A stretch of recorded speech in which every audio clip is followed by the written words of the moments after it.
به نام خدا. سلام دوستای عزیزم، امیدوارم حالتون خیلی خوب باشه. میخوایم با هم دیگه این مدل کلاه فرانسوی رو ببافیم. وسایل لازم برای بافت رو داخل کپشن براتون مینویسم، پس حتما قبل از شروع بافت کپشن رو بخونید.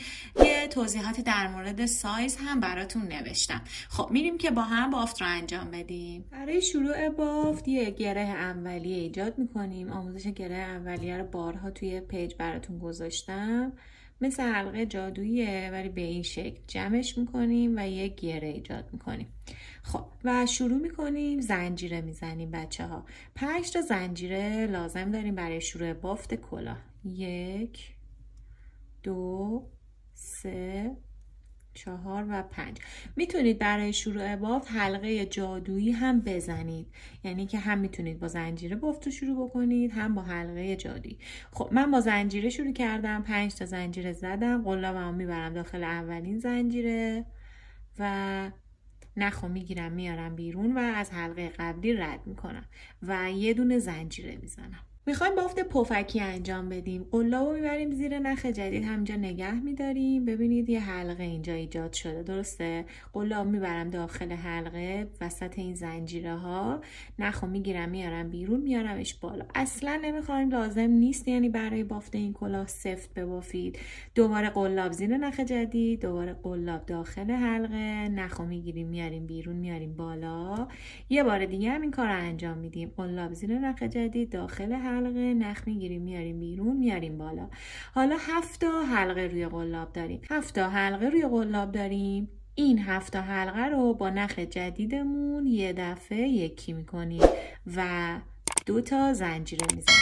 دوباره قلاب زیر نخ جدید، دوباره قلاب داخل حلقه، نخو میگیریم میاریم بیرون. این یه بار، این 2 بار، دوباره قلاب زیر نخ جدید و این 3 بار. دوباره همه حلقه های روی قلاب رو با نخ جدید یه دفعه یکی میکنیم و 2 تا زنجیره میزنیم. بچه‌ها ببینید این میشه بافت پفکی. باید 10 تا از این پفکی ها داشته باشین. 2 تاشو بافتیم، 8 تا دیگه هم میبافیم. 10 تا پفکی رو که بافتیم و رج اولمون تموم شد، میرسیم به اولین پفکی که بافتیم. یه دونه زنجیره بچه ها بالاش قرار داره. البته نگاه کنید قبل از این که شلال کنیم آخرین پفکی رو که بافتیم باید 2 تا زنجیره رو بزنیم حتما. یه دونه زنجیره بالای پفکی اول قرار داره، قلاب رو داخلش میبریم، نخ میگیریم میاریم بیرون و همون نخ از حلقه قبلی رد میکنیم. بست یا شلال میزنیم به این شکل. خب فضای خالی بین 2 تا پفکی ها رو ببینید بچه ها. یه فضای خالی بین هر 2 تا پفکی داریم. الان مستقیم قلاب و داخل فضای خالی اول میبریم، نخ میگیریم میاریم بیرون، از حلقه قبلی رد میکنیم و یه دونه زنجیره میزنیم. قلاب زیر نخ جدید، داخل همین فضای خالی 3 بار نخ میگیریم میاریم بیرون. این 2 تا، اینم 3 تا. حالا همه حلقه ها رو یکی میکنیم و 2 تا زنجیره میزنیم. دوباره یه دونه پفکی دیگه هم همینجا میبافیم دقیقاً.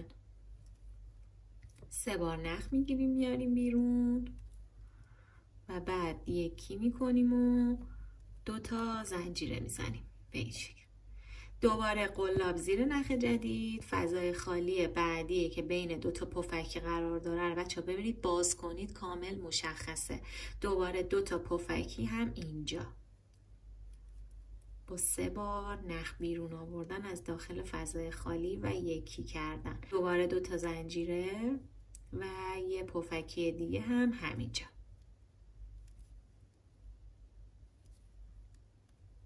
یکی میکنیم و 2 تا زنجیره میزنیم. داخل هر کدوم از این فضاهای خالی میریم و هر کدوم 2 تا پایه پفکی میبافیم تا برسیم به انتهای رج و در انتهای رج دوم باید 20 تا از این پفکی ها بافته باشیم. رج دوم که تموم شد، داخل همون زنجیره بالای اولین پفکی میریم و شلال رو انجام میدیم. اولین فضای خالی رو پیدا میکنیم، قلاب رو داخلش میبریم، یه دونه بست یا شلال انجام میدیم و یه دونه زنجیره میزنیم. 2 تا پفکی داخل همین فضای خالی اول میبافیم. 3 بار نخ میگیریم از فضای خالی بیرون میاریم. این 1، این 2، اینم 3 و حالا یکی میکنیم، 2 تا زنجیره میزنیم، یه دونه پفکی دیگه هم دوباره همینجا میبافیم. این 2، اینم 2 تا زنجیره میزنیم، داخل فضای خالی بعدی میریم و یه دونه پایه بلند میبافیم. قلاب داخل حلقه، نخ میگیریم میاریم بیرون و 2 تا حلقه ها رو یکی میکنیم. بعد یه دونه زنجیره میزنیم، دوباره داخل فضای خالی بعدی 2 تا پایه پفکی میبافیم. دوباره 2 تا زنجیره و داخل فضای خالی بعدی یه دونه پایه بلند و یه دونه زنجیره. به همین شکل ادامه میدیم بچه‌ها تا انتهای رج سوم. رج سوم رو که بافتیم ببینید آخرین فضای خالی بچه‌ها یه دونه پایه بلند میفته که باید ببافید. یه دونه پایه بلند رو میبافید و یه دونه زنجیره رو میزنید.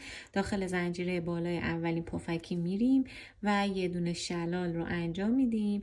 قلاب داخل همین حلقه اول، فضای خالی اول میبریم، نخ میگیریم میاریم بیرون، از حلقه قبلی رد میکنیم و یه دونه زنجیره میزنیم.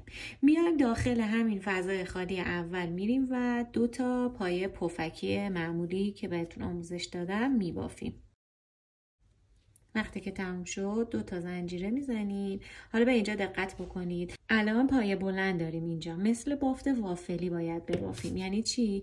قلابو میبرم زیر نخ جدید، ببینید از پشت قلابمو از سمت راست این پایه بلنده میبرم داخل و از سمت چپش بیرون میارم از پشت.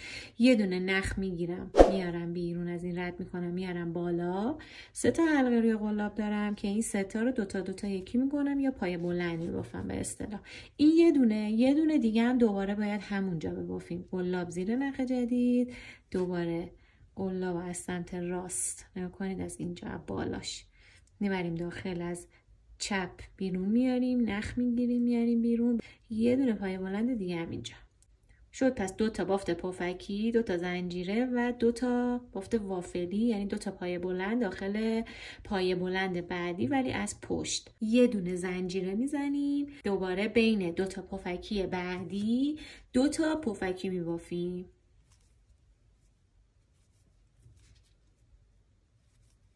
یکی در میون این کار انجام میدیم. 2 تا زنجیره، دوباره یه پایه پفکی دیگه همونجا،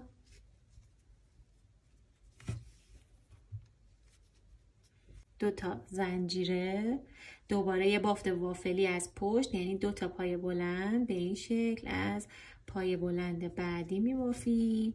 این یکی که دیگه هم از بالاش و یه دونه زنجیره. دوباره بین پایه پفکی ها 2 تا پایه پفکی میبافیم و پشت پایه بلندا 2 تا بافت وافلی. این کار ادامه میدیم تا انتهای رج 4 و بافتمون هر رج با دستمون خوب صاف و مرتبش میکنیم. رج 4 رو هم بافتیم، بافتمون تا اینجا به این شکل در اومد. حالا میخوایم رج 5 رو با هم ببافیم. شلال میکنیم بچه ها، داخل اولین فضای خالی میریم، یه دونه شلال دیگه هم انجام میدیم و یه دونه زنجیره میزنیم. از اینجا به بعد 2 تا پفکی هایی که به هم چسبیده داخلش وسطش باید 2 تا پفکی دیگه ببافیم که این شکلی به صورت گندموار بچه ها بالا بیاد. یعنی الان بین این 2 تا پفکی ما باید 2 تا پفکی دیگه ببافیم. 2 تا زنجیره میزنیم. حالا میرسیم به بافت وافلیمون که 2 تا پایه اینجا بچه ها داریم مشخصه کامل. قلاب زیر نخ جدید، داخل اولیش از پشت میریم، ببینید به همون شکلی که رج قبلی بافتیم. بیارم نزدیک براتون نگاه کنید، این از پشت به این شکل داخل اولیش میریم، 2 تا پایه بلند داخلش میبافیم. این یه دونه، یکی دیگه هم دوباره همینجا،